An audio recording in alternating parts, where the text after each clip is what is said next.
Foi nesse ponto que a gente ficou.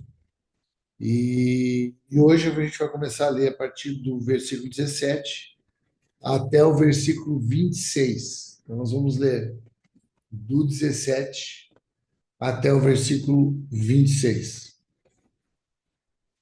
Então, diz assim: quando chegamos a Jerusalém, então aqui lembrando sempre que é Lucas que está escrevendo, né? E ele já está se colocando aqui junto nessa comitiva. Quando chegamos a Jerusalém, aqui então a gente está vendo a chegada daquilo que Paulo queria, que era estar em Jerusalém antes da festa de Pentecostes.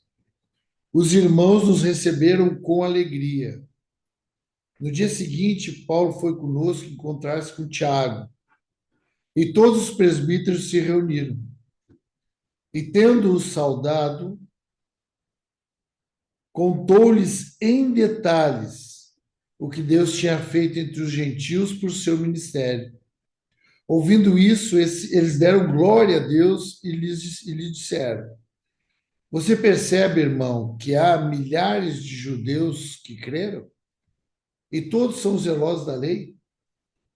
Eles foram informados que você ensina todos os judeus entre os gentios a apostatarem de Moisés, dizendo que não devem circuncidar os filhos, nem andar segundo os costumes da lei.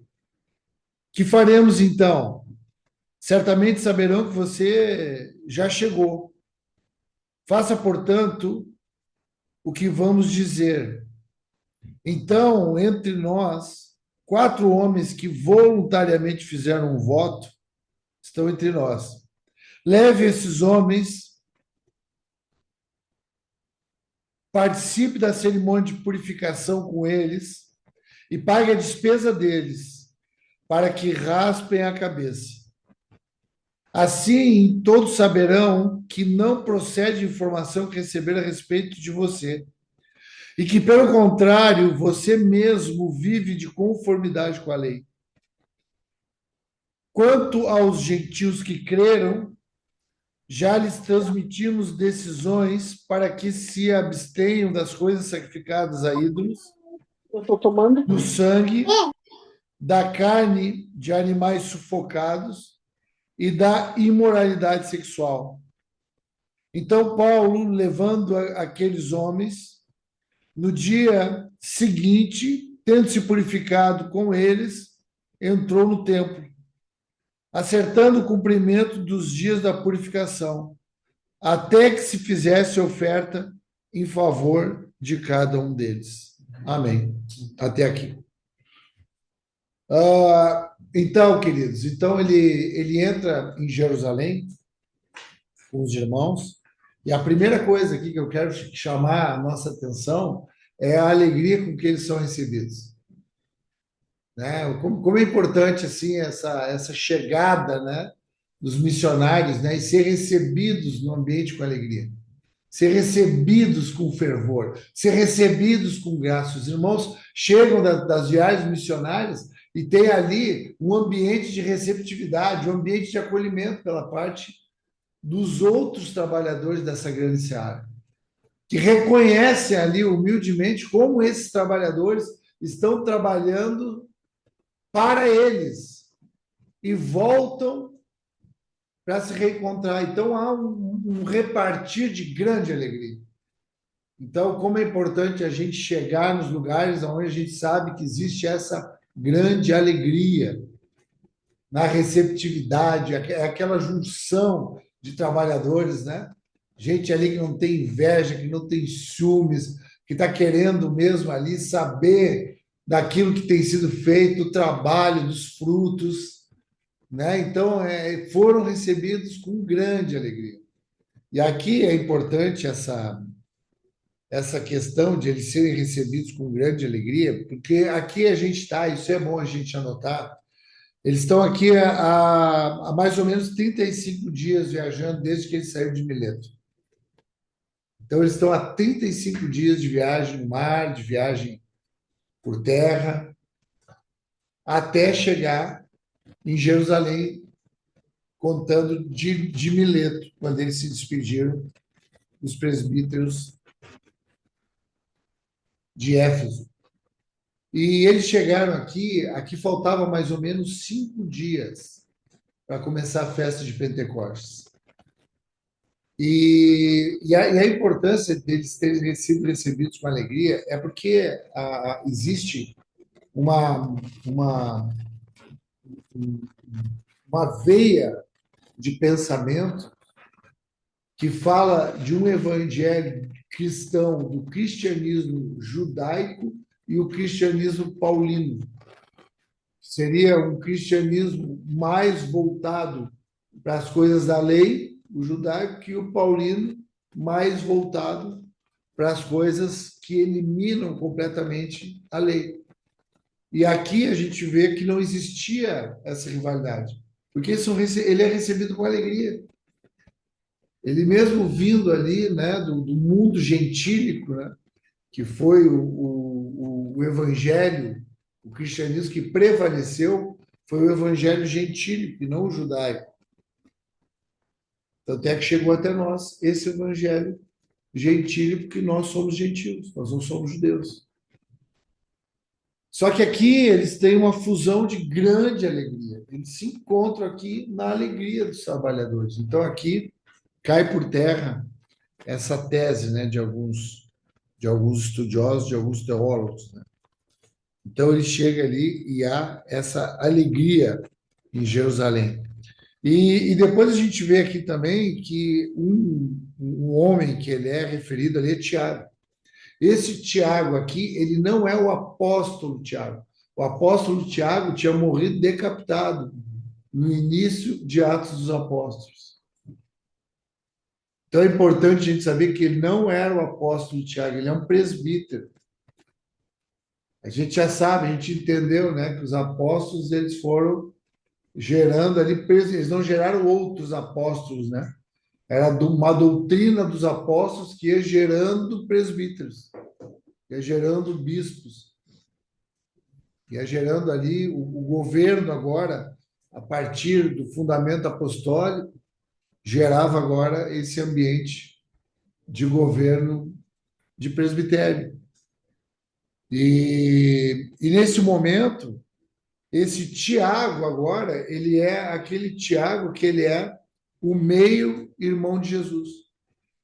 Ele é um judeu devoto que se converte ao cristianismo depois da morte e ressurreição de Jesus. No derramamento do Espírito Santo é onde ele se converte. E ele é o homem também que é o autor da carta que nós temos, escrita por Tiago, esse Tiago aqui, que está em Jerusalém nesse momento. A gente não vê nenhum outro apóstolo nesse momento aqui. A gente não sabe se eles estão em alguma outra missão ou por que eles não aparecem nessa narrativa de Lucas, né? Mas o fato é que quem está aqui capitaneando esse processo da chegada dos irmãos da terceira viagem missionária é Tiago com outros irmãos. Então é importante a gente saber disso também. Anota isso, né? Quem é esse Tiago? Ele não é o apóstolo Tiago. Então, quando ele chega ali tem essa relação de encontro, uma outra coisa que eu quero também chamar a nossa atenção aqui para a gente aprender é que eles estão todos reunidos ali no ambiente de governo e tendo aquele momento ali agora de receptividade, acolhimento, ele começa agora a compartilhar tudo que aconteceu. E diz que ele compartilha com detalhes. Algumas versões falam possa ser de inteligente, que tu possa ser que não tem nenhuma beleza, seja ela visível ou invisível, que possa estar fazendo a diferença na tua vida, que não seja o chamado, o ministério que tu carrega na tua vida. Ministério é o serviço por uma causa. O serviço, o trabalho, ele é por uma causa. E a nossa causa é Cristo. Essa é a causa do nosso trabalho.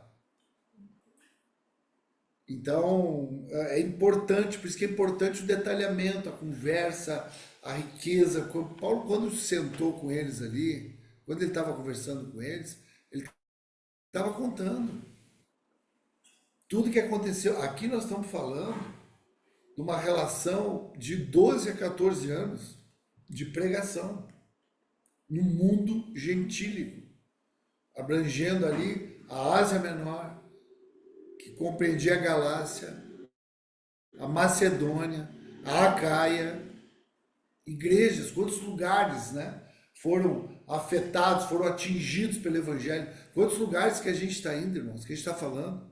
Estamos falando hoje aqui, nós estamos em Alphaville, nós estamos em Brasília, nós estamos no Japão, nós estamos em Bauru, nós estamos em Araranguá, nós estamos andando nessa terra, estamos encontrando os irmãos de Curitiba, encontrando os irmãos de Alagoas, estamos encontrando os irmãos agora lá em Balneário, tá o Jean, a Ana, o Isaac estão ali, como igreja, os irmãos estão como igreja. Não sei se vocês estão aqui, eu tinha visto. Pode trocar aqui já. Já deu? Ah, o Jean então, são lugares que a gente vai indo e vai impactando aqueles lugares, e os irmãos estão ali naqueles lugares, e ali é uma igreja.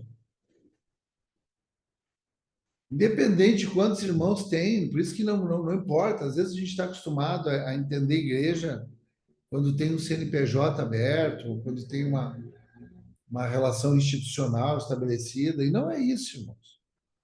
Não é isso, precisa ter uma consciência de serviço, uma consciência de ministério, uma consciência de chamado. Que é isso que a gente carrega. A partir disso, Deus vai realizando os seus feitos, as suas maravilhas. Então, ele estava contando ali a conversão de Lídia, estava contando ali os presbíteros que foram formados a partir dele, estava contando como é que Timóteo se converteu, como é que Tito, esse homem, esse jovem gentil, se converte, começa a ser um trabalhador. Como é que aquele carcereiro lá, aquela história daquele terremoto em Filipos, a perseguição, os momentos que ele quase morreu, em Listra, em Icônio, a perseguição dos judeus da Tessalônica, violenta, aquela discussão no anfiteatro em Atenas, no Areópago, e estava contando, e outras histórias ainda, porque não são todas as histórias que eles viveram nesses 14 anos, 12, 14 anos, que estão descritas nas escrituras. Então, ele estava contando muita coisa. Tem que aprender a contar as coisas. Isso que eu gosto de hoje eu estava ouvindo um áudio da Grace, o áudio ali contando detalhes, riqueza de detalhes, como é que está o trabalho lá em Curitiba, é isso que ela está falando. Está falando um pouco do trabalho, o que tá acontecendo na casa dela, o que está acontecendo com o Alexandre, a saúde do Alexandre, como é que está ali a Antonella, como é que está ali a Antonella, a Aurora, como é que é a Antonella, tudo um filho, ninguém sabe, um filho do outro, tudo filho, né? Como é que está ali, como é que estão os irmãos lá, como é que está o Francis lá, a Yasmin, como é que está os irmãos estão ali, como é que a gente faz? E perguntando, e falando, e eu trazendo, e eu falando. E é assim, irmãos, é assim, eu estou citando um exemplo, é com muitos de vocês assim. E não só comigo também, né? Isso acontece aí já, está distribuído, essa visão na vida da igreja, para a gente falar minuciosamente o que está acontecendo. Para nos alegrarmos, para compartilharmos, para entendermos o que o nosso chamado está produzindo. Teu chamado tem que produzir uma ação do Espírito Santo através do teu chamado. Se é que tu está vivendo por essa causa do Evangelho. Né? Porque senão não é um chamado. Aí a gente está fazendo coisas para a nossa glória, e uma vanglória, e é reduzido, né? O feito é reduzido, o ganho é reduzido, porque não é eterno. Então, ele estava contando ali coisas que foram realizadas por Deus através do ministério, através do chamado, através do comissionamento do céu. Tu é comissionado pelo céu, tem um chamado dentro de ti. Desenvolver a fé é formar o chamado dentro de ti, para tu ter consciência das tuas decisões, das tuas escolhas, das suas priorizações, o que tem que fazer, como é que tu tem que espalhar esse amor que te atingiu, esse amor que te atingiu, ele tem que ser espalhado, ele tem que ser projetado, isso é em trabalho intencional. Isso é com decisões difíceis, muitas vezes. É passando por situações difíceis. Situações de quase morte, é isso que Paulo está contando. Mas situações também muito lindas, muita gente também sendo ganha, se convertendo, e o mundo gentil, nesse caso aqui, né? Eram notícias lindas, uma alegria. Essa mesa, nós temos que ter essas mesas, cuidado para não ficar só te envolvendo com as demandas e não conversar a respeito, não compartilhar a respeito das coisas que estão acontecendo. A gente precisa ter um compartilhamento também que gera esperança no nosso coração. Os frutos geram esperança. E os desafios que a gente enfrenta também geram esperança. Porque todos nós também nos relacionamos com os desafios, porque eles são também próprios do nosso processo de vida, de desenvolvimento, de chamado. Então, era isso que o apóstolo estava fazendo. Estava falando minuciosamente, né, daquilo que tinha acontecido, né? E aí, depois, quando essa conversa ela vai discorrendo, e todo mundo vai se alegrando e vai dando glória a Deus, mas isso que é um culto, irmão. Vão se alegrando, vão dando glória a Deus, vão dizendo aleluia, meu Deus, que lindo. Aí um chora no canto, outro diz, eu não acredito que aconteceu isso. É mesmo, mas como é? Um já pergunta uma coisa, e aí Paulo já lembra de outra coisa, e vai crescendo o testemunho.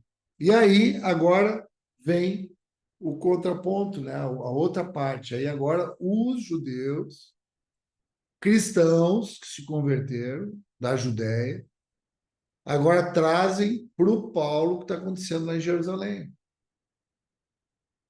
Agora diz, bom, então tá, então, olha só, o Paulo, aqui também, nesse tempo todo aí, desde o derramamento do Espírito Santo, que começa uma igreja ali com 120 pessoas, hoje isso aí já se espalhou, se multiplicou muito. Hoje já são milhares. Quase que toda Jerusalém foi atingida.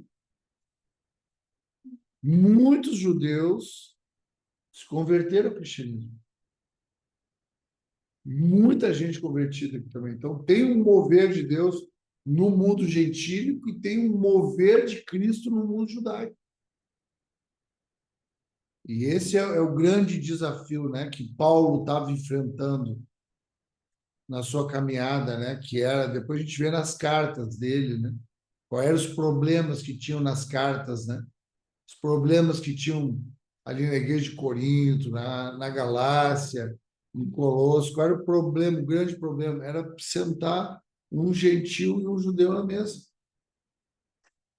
Sentar alguém que era que estava vivia segundo a lei de Moisés e com o outro do outro lado da mesa pedindo uma comida, me alcança uma comida, me alcança uma, que era um adorador de Diana. E agora eles têm os dois em comum que creem que Jesus é o Cristo. Então era um desafio processual de gerar essa reconciliação.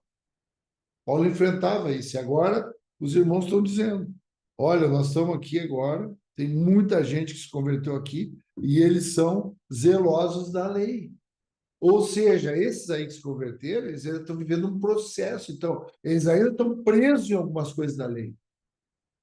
Então, eles têm zelo. Por quê? Porque quem tinha zelo pela lei? Os fariseus, tinha muito fariseu que tinha se convertido. Tinha saduceu convertido. Tinha homens principais das sinagogas que tinham se convertido.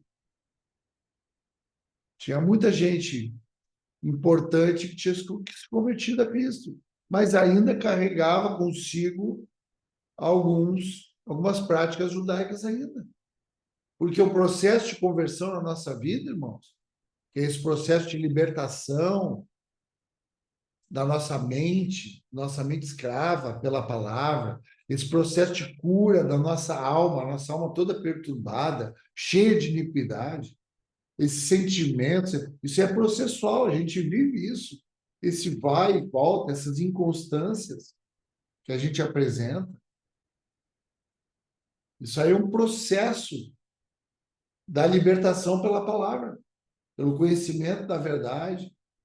Vamos nos arrependendo e vamos nos limpando, vamos sendo purificados mesmo, ganhando conhecimento, entendimento, força da graça de Deus para nos posicionarmos.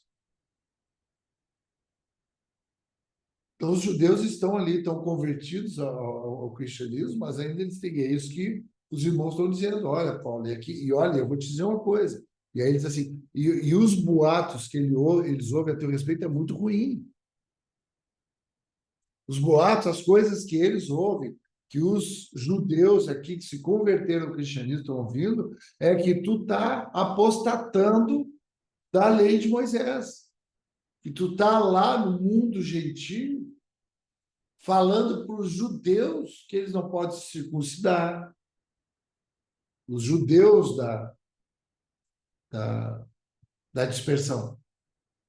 Porque Paulo, isso é importante tu anotar, Paulo não é um judeu que foi gerado, ensinado inicialmente em Jerusalém, na Judéia.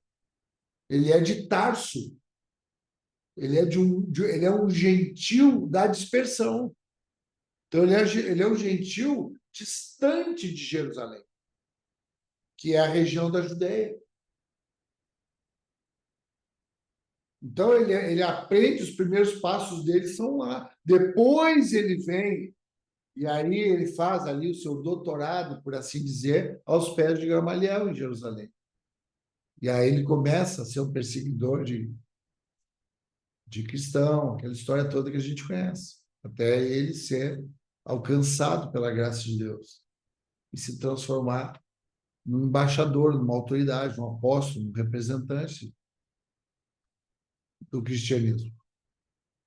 Então, as notícias que nós ouvimos, que eles estão ouvindo de ti, é que tu está fazendo um horror lá com a lei de Moisés. E isso não era verdade. Tanto é que ele estava querendo ir lá por conta da festa de Pentecostes. E nós vimos nas Escrituras Paulo falando que aquele que é lá em 1 Coríntios 7, diz que aquele que é circuncidado não deixe de ser circuncidado. A gente vê Paulo circuncidando Timóteo, que era meio gentil e meio judeu. O pai era gentil, mas a mãe e a avó eram judias. A gente viu, eu quero lembrar vocês, quando ele sai de Corinto, e que ele está no porto de Cencreia, ele raspa a cabeça porque ele tinha feito um voto, lembra disso? Então, ele, de alguma forma, ele também tem alguns costumes. Então, não havia aqui uma proibição pelo ritual. Ele só queria que se compreendesse a pedagogia do ritual. Aquilo ali era para anunciar Cristo, o Senhor, na vida de Jesus como Messias, o Salvador. Mas ele não está abolindo. Ele não queria que o mundo gentil fizesse isso. Mas ele mesmo, como judeu, ele fazia. Então havia aqui um processo, e aqui é uma preocupação da parte de Tiago e dos outros irmãos com ele. Olha, tem que cuidar, porque eles estão desse jeito. E aí, eles trazem para ele, por conta disso, eles trazem para ele já uma estratégia para ele poder mostrar para os judeus que, na verdade, não era aquilo. Qual é a estratégia que Tiago tem? Parece que já tem ali, parece que o Espírito Santo já tinha deixado pronto ali, porque diz que tinha 4 homens que tinham feito um voto. Prestaram atenção ali? Quando ele diz ali? 23. 23, isso mesmo. Obrigado, Tiago. Fizeram um voto voluntariamente. Que voto é esse que eles fizeram? Esse voto que eles fizeram era um voto nazireu. Esse voto aí está lá em número 6. Depois tu pode ter, está bem detalhado lá, tu pode ir lá para ver direitinho ali. A gente não vai entrar nisso aí, porque é muito detalhe. Um voto nazireu que tinha que se abster de, de bebida forte, de vinho, tinha que se abster disso. Era isso que esse voto nazireu, ele não podia tocar em animais mortos e ele não podia cortar o cabelo. Isso era um voto que ele fazia. Se consagrava ali, como se ele fizesse um jejum ali por algum motivo, e aí fazia aquele voto com Deus, e aí ele acertava qual seria o tempo daquele voto, para poder depois entregar aquele voto. Então ele diz: olha, tem 4 homens aqui que fizeram um voto. Então o que que tu vai fazer? Qual é que é a nossa ideia aqui, Paulo? É que tu vá junto com esse voto, depois tinha que ir no templo para entregar o voto. Para entregar esse voto, o que compreendia a entrega desse voto? Aí tu tinha que pegar, cortar o cabelo, e tu oferecia aquele cabelo junto com o cabrito, pegava o cabelo cortado junto com o cabrito para ser sacrificado. E para isso tinha que ter todo o ambiente de purificação, era um ritual. Então ele disse: Paulo, vai junto com eles, e para que todos vejam que tu também tu segue a lei. Isso aqui é algo de muita contradição, irmãos. Muita contradição, porque no conceito foi muito difícil ali, inclusive até a gente tem assim o próprio Calvino, o Lutero, os reformados, eles tiveram muita dificuldade com essa postura de Tiago aqui, porque eles entendiam que Tiago estava fraco, Tiago estava cedendo, estava querendo.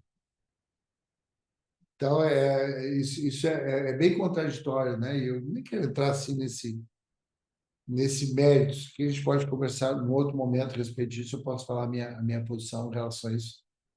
Mas essa era uma ideia para preservar o Paulo naquela chegada, porque todos ali estavam percebendo que havia uma animosidade contra a pessoa de Paulo por conta de tudo que eles estavam ouvindo a respeito de Paulo, a respeito de Paulo nessas viagens. Então, esse era o voto nazireu. Esse voto aí, tu acertava um tempo para esse voto. No caso deles, aí a gente vai ver na semana que vem, né? Ou na próxima aula, parece que a gente vai. Estava conversando com o pessoal, parece que a gente vai ter 1 ou 2 semanas que a gente não vai ter o etapa também agora nas próximas. A gente vai ter alguns compromissos aí, se eu não me engano. Mas na próxima aula, a gente vai ver, a gente vai ver ali que são 7 dias. Eles acertaram 7 dias esse voto deles. E aí, a gente vê ali ele trazendo essa ideia, né, para fazer isso, para ele ir ali e participar da cerimônia e estar junto com eles, assim, para que todos pudessem ver que o que estavam falando a respeito dele não era verdade. Então, essa era a ideia. E aí, depois eles dizem, ali no 25, eles dizem: quanto aos gentios que creram, já lhes transmitimos decisões de que se abstenham das coisas sacrificadas a ídolos, do sangue, da carne de animais sufocados e da imoralidade sexual. Então, para o gentio, então presta atenção nisso, irmão, e é bom tu anotar isso. Aí estão dizendo assim, ó, para o gentio há algumas orientações. Para o judeu não há essa proibição. Mas para hoje a gente usar algumas orientações para que não se escandalizem os judeus ortodoxos.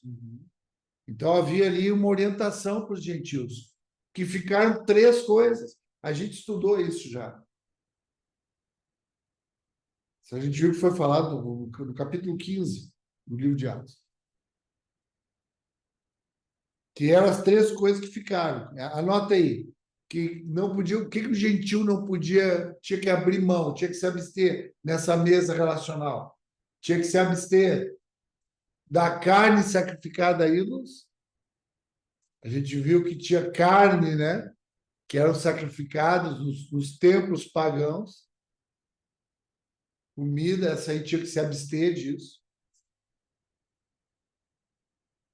Se abster de comer animais que tivessem carne sufocada, que eram animais que morriam sufocados. O judeu só comia animal que morresse sangrado, tinha que sangrar, porque o animal sufocado ele ficava morrer com sangue dentro dele.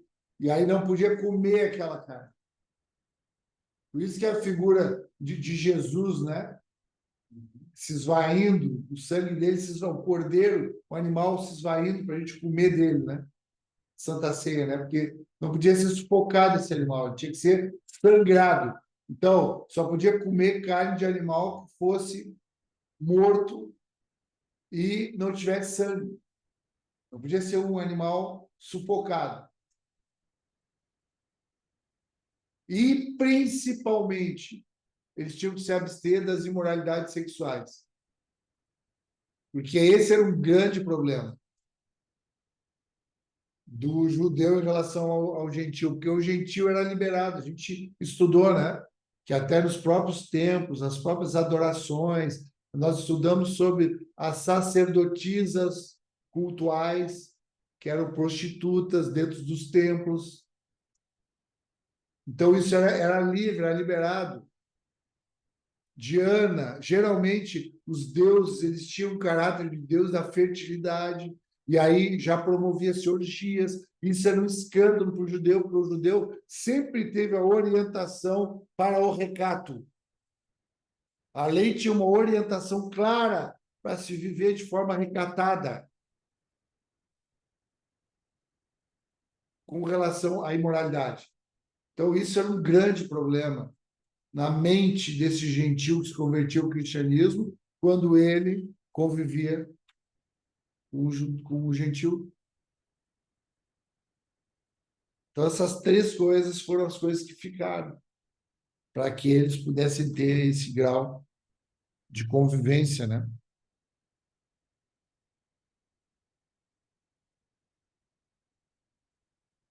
Então, ele entrou e ele fez isso com aqueles homens, e aí ele acatou aquilo que estava sendo orientado pelo, pelo Tiago. E ele mesmo, a gente vê que ele mesmo, aí eu quero finalizar, a gente abrindo lá no livro de 1 Coríntios, no capítulo 9. Abre 1 Coríntios 9, para a gente finalizar aqui.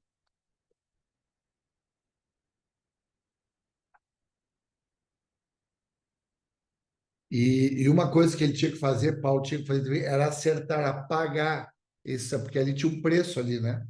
Esse voto. Essa cerimônia tinha um preço, tinha que pagar o sacerdote, tinha o valor do sacerdote, tinha que pagar eles, senão ele não fazia a cerimônia de purificação. Para entregar esse voto aí, tinha um preço.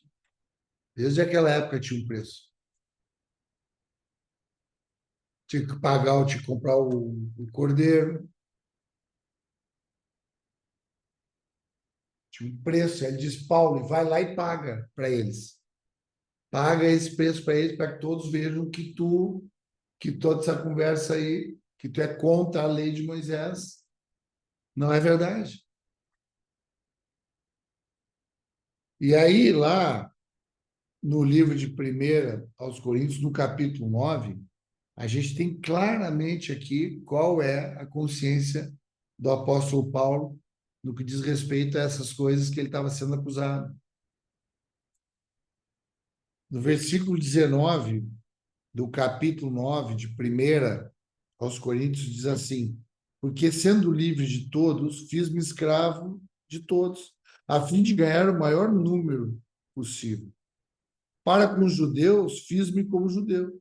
Mas imagina, ele era judeu. Ele tá falando, então ele está falando que só que ele era um judeu livre. Ele era um judeu que já estava liberto essas questões que ele fazia, porque ele fazia com a pedagogia e não aprisionado no ritual. Ele entendeu o cumprimento do ritual em Cristo Jesus, cumprimento da lei em Cristo Jesus e o sentido dele. Mas ele fazia aquilo para poder ter relação, para andar com eles. Então, com os judeus, porque o intuito dele era ganhar o maior número de pessoas possível. Então, com os judeus, se fazia de judeu. Entende isso? Ele era um judeu, mas ele se fazia como se fosse um judeu desse que se converteu agora e está ainda preso a esses rituais.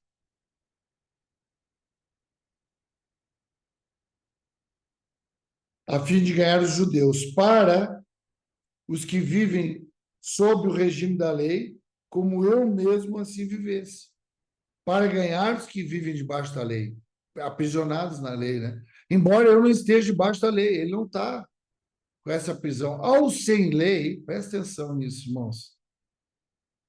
Ao sem lei, como se eu mesmo fosse não estando sem lei para com Deus. Então, para aqueles que não tinham lei, os gentios, ele se fazia como se ele também não tivesse lei, mas ainda ele tinha a lei com ele, porque ele cria no cumprimento. Ele conhecia aquilo que tinha acontecido, ele era um judeu. Mas para que houvesse aquela relação de ganho da fé daquela pessoa, de ganho do entendimento daquela pessoa, para que o Espírito Santo convencesse aquela pessoa que Jesus era o Messias, ele se fazia, embora ele mesmo tivesse debaixo da lei, para ganhar os que vivem fora do regime da lei. Fiz-me, aqui é a chave dele, na minha opinião, e o que eu quero deixar para vocês é o 22 e 23. Fiz-me fraco para com os fracos. Quem eram os fracos? Os judeus, que ainda estavam presos nessas práticas. Ele se fez de fraco para com os fracos, a fim de ganhar os fracos. Fiz-me tudo para com todos, a fim de, por todos os modos, ganhar alguns. Tudo faço por causa do Evangelho, para ser também participante dele. Então, a nossa participação, irmãos, no Evangelho, desenvolvimento desse chamado, sabe? Hoje, se eu tivesse que colocar um título assim para a gente entender a aula de hoje, seria o desenvolvimento da única coisa que o homem carrega, o chamado. O chamado é a participação no corpo de Cristo.